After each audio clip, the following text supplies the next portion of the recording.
A'udzu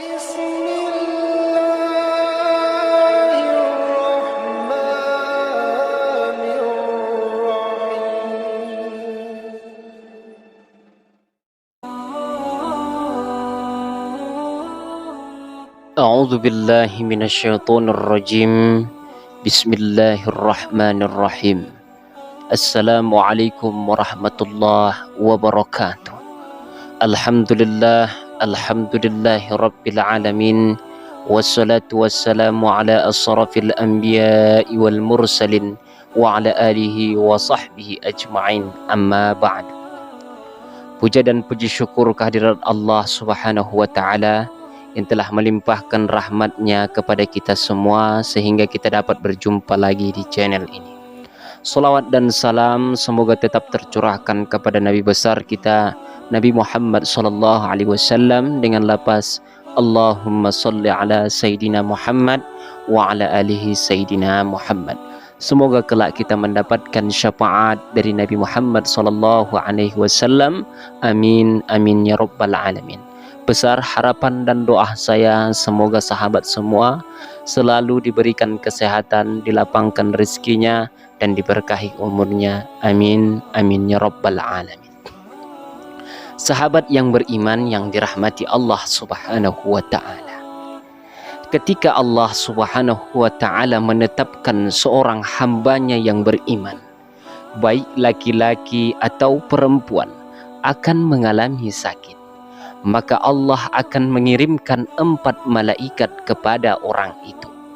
Malaikat pertama diperintahkan untuk mengambil kekuatannya, maka orang itu yang sakit menjadi lemah, tidak seperti biasanya. Sebab Allah perintahkan malaikat mengambil kekuatannya. Yang biasanya di waktu ia masih sehat, ia masih mampu membawa atau memikul beberapa kilogram.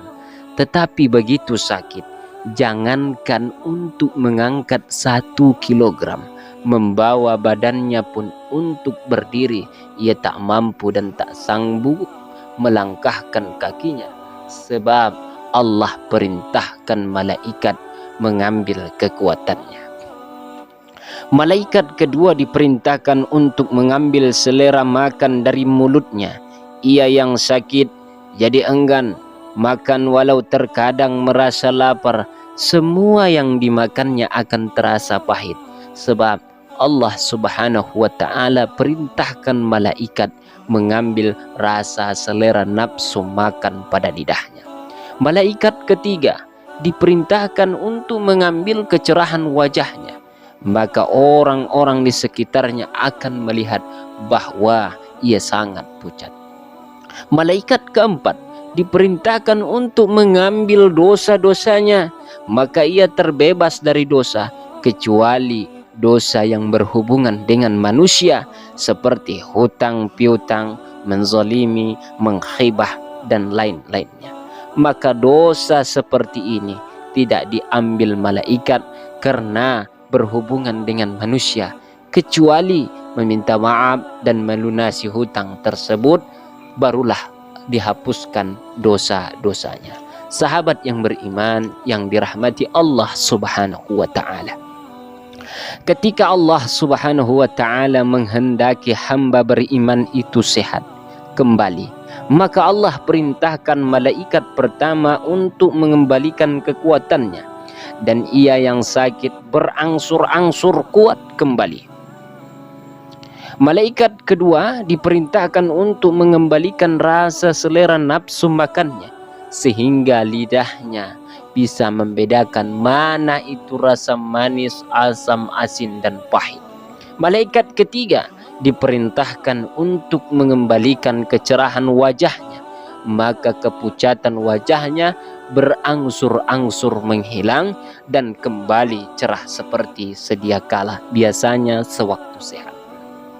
3 malaikat itu telah selesai melaksanakan tugasnya dan tidak lagi membawa beban apapun. Tinggal malaikat keempat yang menunggu perintah Allah turun kepadanya, sehingga ia tidak harus membawa seperti ketiga malaikat temannya. Tetapi perintah itu tak datang-datang juga. Karena itu ia memberanikan diri bertanya kepada Allah Subhanahu wa ta'ala, wahai Allah, kami berempat adalah hamba-hambamu yang patuh kepada perintahmu. Mereka bertiga telah engkau perintahkan untuk mengembalikan apa yang mereka ambil. Mengapa ya Allah tidak diperintahkan aku untuk mengembalikan apa yang aku ambil dari hambamu itu? Allah Subhanahu wa ta'ala berfirman, kemuliaan yang aku miliki tak pantas membuatku menyuruhmu untuk mengembalikan dosa-dosanya setelah aku membuatnya kepayahan karena sakit yang dialaminya. Lalu malaikat keempat itu bertanya, lalu apa yang harus aku lakukan dengan dosa-dosa ini ya Allah? Allah Subhanahu wa ta'ala berfirman, pergilah engkau ke laut dan buanglah dosa-dosanya di sana. Malaikat keempat segera turun ke laut dan membuangnya di sana, dan ia yang sakit terbebas dari beban sebagaimana ketiga malaikat temannya. Sahabat yang beriman yang dirahmati Allah Subhanahu wa ta'ala, lantas lalu apa itu amalan ketika sakit dan bagaimana keutamaannya? Hadis Rasulullah sallallahu alaihi wasallam dalam kitab Riyadhus Shalihin yang diriwayatkan oleh Imam At-Tirmidzi. وعن أبي سعيد الخدري وأبي هريرة رضي الله عنهما أنهما شاهدا على رسول الله صلى الله عليه وسلم أنه قال من قال لا إله إلا الله والله أكبر صدقه ربه فقال لا إله إلا أنا وأنا أكبر. Dari Abu Sa'id Al-Khudri dan Abu Hurairah radhiyallahu anhuma, semoga Allah meridhai keduanya, bahwasanya keduanya menyaksikan Rasulullah sallallahu alaihi wasallam bersabda, barang siapa yang mengucapkan la ilaha illallah wallahu akbar, maka Allah membenarkan ucapannya itu serta berfirman, la ilaha illa ana wa ana akbar. Wa idza qala, bila ia mengucapkan la ilaha illallah wahdahu la syarika lah, faqala yaqulu, maka Allah berfirman, la ilaha illa ana wahdi la syarika li. Wa idza qala, bila ia mengucapkan la ilaha illallah lahul mulku wa lahul hamdu, qala, maka Allah berfirman, la ilaha illa ana liyal hamdu wa liyal mulku.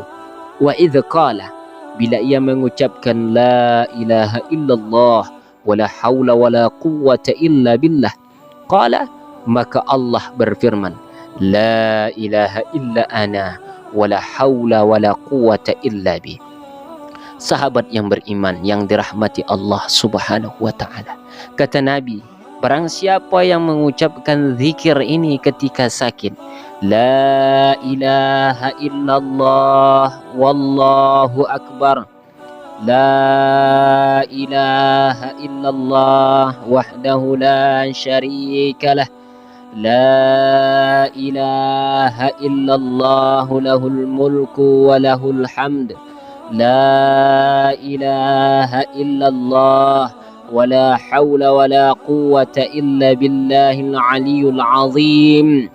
وكان يقول, dan Nabi sallallahu alaihi wasallam bersabda, man qala fi maradihi thumma mata lam tat'amhu an-nar, rawahu at-Tirmidzi wa qala haditsu hasan.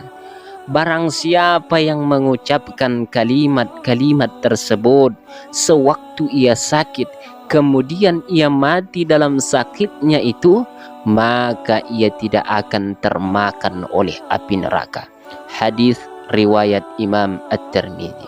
Wallahu a'lam bishawab. Demikianlah kajian tentang amalan ketika sakit yang dapat saya sampaikan. Semoga bermanfaat bagi kita semua. Lebih dan kurangnya mohon dimaafkan. Yang benar datangnya atas bimbingan Allah Subhanahu wa ta'ala, dan yang salah itu datangnya dari saya pribadi sendiri.